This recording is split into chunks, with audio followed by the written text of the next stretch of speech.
What we have here is a cabin that is under construction that recently changed ownership. And the new ownership approached us and asked us for ways that we could make this cabin perform a little better.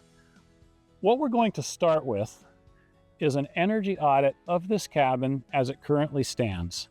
And then we're going to factor in our energy improvement upgrades to the walls, the floor, and the roof to get an idea of how much energy could be saved with our improvements. So looking at this wall, it's 2x6 frame construction and it's 16 inches on center. There's also solid headers in this wall.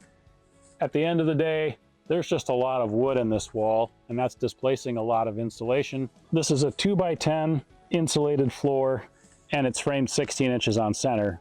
That means it's got R30 fiberglass bats in it, and I can pretty much guarantee you that this floor is going to feel really cold in wintertime. Where our rafters intersect our walls and our floor here, this gets really, really busy. I mean, sure, it's quite strong, but it's really difficult to insulate this and air seal this properly. These are 2x10 rafters framed on 16 inches on center, and by the time we add a 2-inch vent space into this roof, we're down to 7.5 inches for insulation, which is not enough.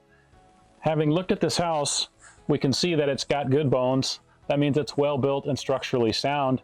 However, there is room for energy performance upgrades. So follow along with us as we start looking at our options a little closer.